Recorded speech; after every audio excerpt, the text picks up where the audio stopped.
Howdy! In this mini lecture we will discuss the structure, composition, and function of the atmosphere and types of air pollution. The student learning objectives of this mini lecture are: describe composition, structure, and function of Earth's atmosphere, distinguish between primary and secondary pollutants, explain the concept of residency time and how it impacts air quality, distinguish between point and non-point source of air pollution, identify and describe the criteria air pollutants. We are intimately connected to our atmosphere, or the thin layer of gases that surrounds Earth. The atmosphere provides essential ecosystem services such as climate regulation, oxygen for respiration, protection from harmful ultraviolet radiation, and cycling and transporting water and nutrients essential for life on Earth. The atmosphere is stratified in several layers, each with distinct properties. The red line on the figure in the left indicates the temperature in each of the layers of the atmosphere, beginning with the layer closest to us, in which we live in. The layers are the troposphere, stratosphere, mesosphere, and thermosphere.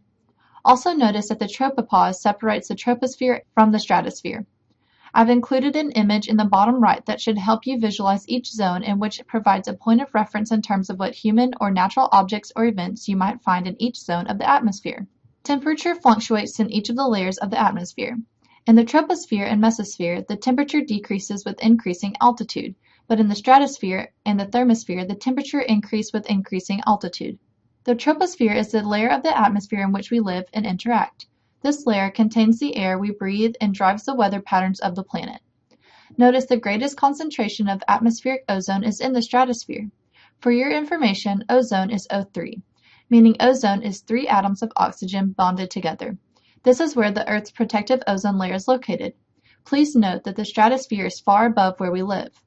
The ozone layer is a layer of ozone gas that absorbs and dissipates ultraviolet, or UV, radiation from the sun. Without this layer, we would be exposed to harmful radiation that cause mutations in which damage living tissue. The Earth's atmosphere is composed largely of nitrogen, oxygen, and argon, with nitrogen comprising 78% of the atmosphere, oxygen comprising nearly 21%, and argon a little less than 1%. There are a variety of other gases in the atmosphere, however, they are at far lower concentrations, with the exception of water vapor, which varies in concentration from 0 to 4%.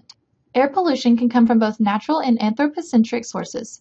Air pollutants are defined as gases and particulate material added to the atmosphere. These pollutants can affect climate or harm people or other organisms. Air pollution is the release of air pollutants. Natural sources of air pollution include fires, which generate soot and gases, wind or dust storms that send huge amounts of dust aloft. Windstorms can be so powerful that they can carry dust across oceans. Finally, volcanoes can release particulate matter and sulfur dioxide into the atmosphere. By far, the amount of air pollution from the anthropogenic sources greatly exceed natural sourced air pollution. Just as with water pollution, air pollution can be categorized as point or non-point sources. Point source air pollution is air pollution from specific spots where large quantities of pollutants are discharged.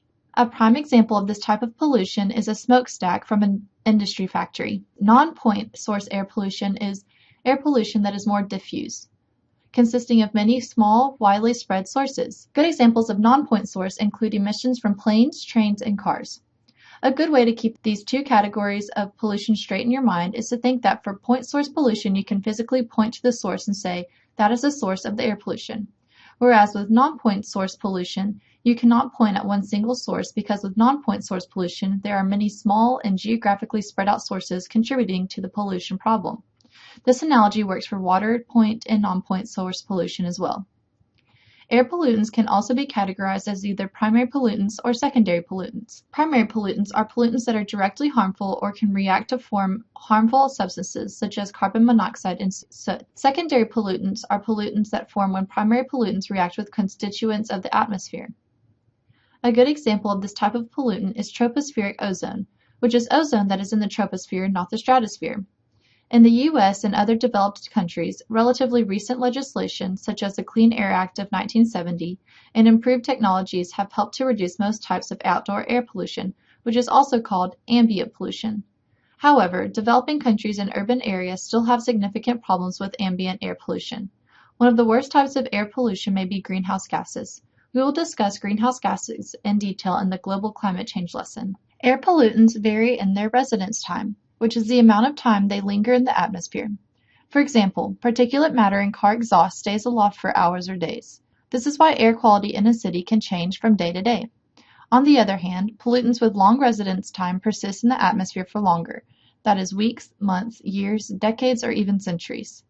Pollutants with brief residence times, hours or days, exert localized impacts over short periods of time.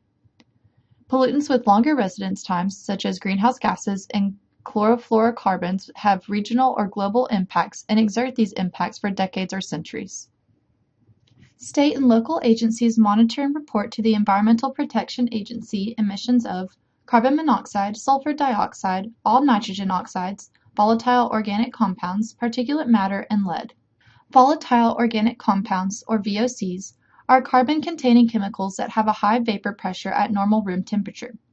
This means that VOCs volatilize or transform from a liquid or solid to a gas very easily at room temperature. We will explore VOCs more later in this mini-lecture. Several of the previously listed compounds are considered criteria pollutants, which are pollutants that are regulated by the EPA. The 6 common air pollutants classified as criteria pollutants are carbon monoxide, sulfur dioxide, nitrogen oxides, ground-level ozone, also known as tropospheric ozone, particulate matter, and lead. The EPA sets standards for emissions of criteria pollutants called the National Ambient Air Quality Standards, NAAQS. In 2012, the D.C. Court of Appeals ruled that the EPA has the authority to regulate another key atmospheric pollutant, carbon dioxide. This puts an end to a long-standing suit that challenged the EPA's findings that this pollutant endangered human health and should be regulated. Criteria pollutants are judged to be especially dangerous to human health.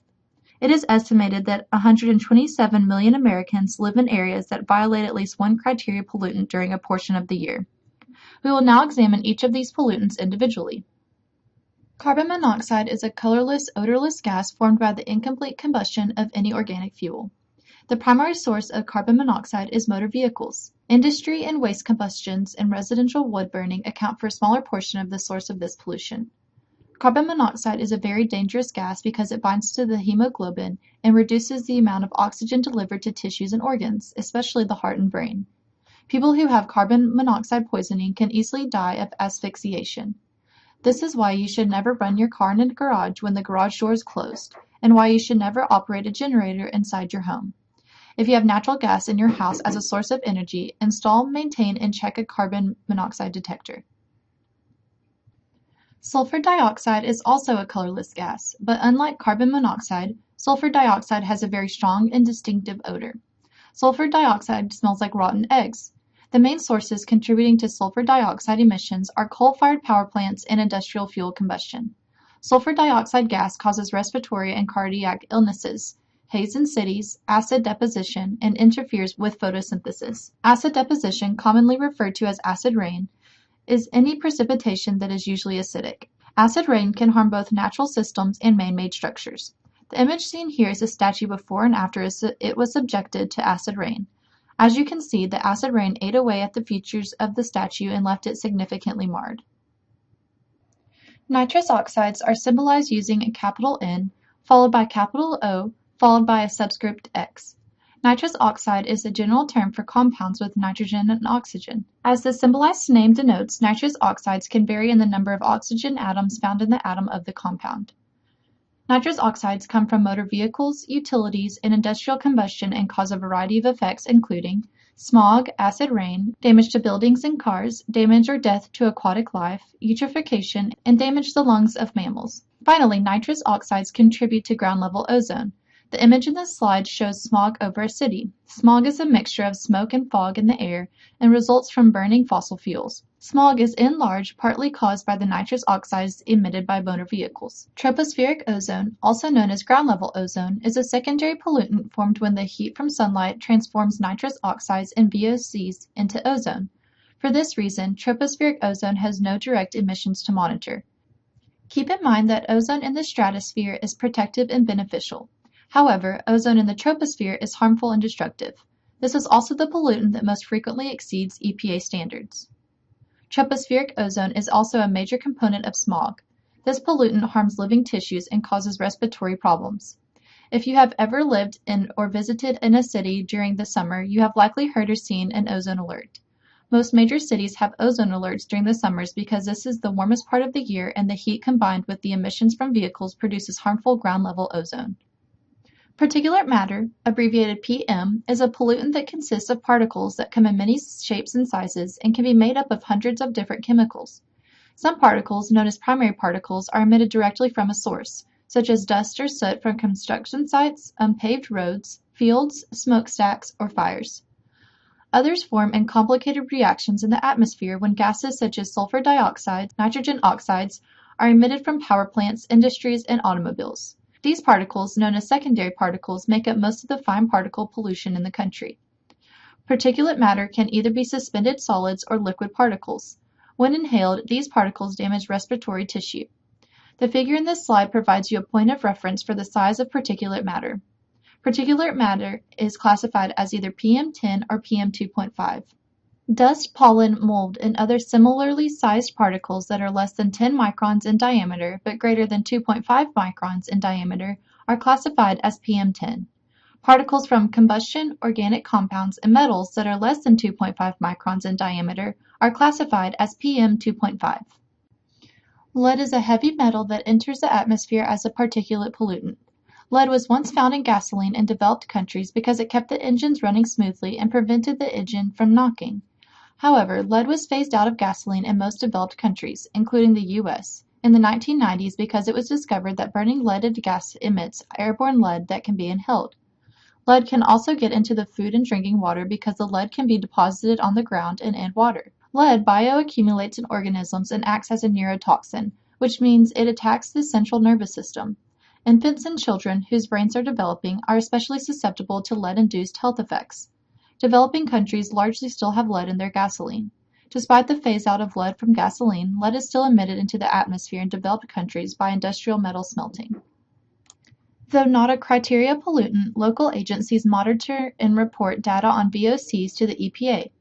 VOCs are found in a variety of everyday commercial products including paints and paint strippers, cleaning supplies, pesticides, copiers and printers, correction fluids, glues and adhesives, permanent markers, and dry cleaning clothing.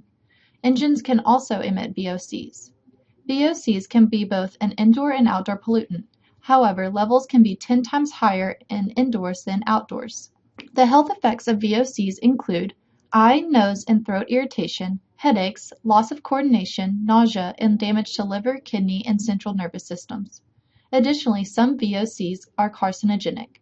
Key signs or symptoms associated with exposure to VOCs include eye irritation, nose and throat discomfort, headaches, allergic skin reactions, shortness of breath, nausea, vomiting, nosebleeds, fatigue, and dizziness. If you've ever painted a room that wasn't well ventilated, you've probably been exposed to VOCs. Also, that new car smell everyone loves so much, that is also caused by VOCs. If you think you've been exposed or are being exposed to VOCs, get fresh air and if your symptoms persist, seek immediate medical attention. Also recall that VOCs can react to produce tropospheric ozone. That concludes this mini lecture on Part 1 of Atmospheric Science and Air Pollution. Please review the weekly outline and complete the activities for this week per the schedule set forth in the outline. Thanks and gig 'em!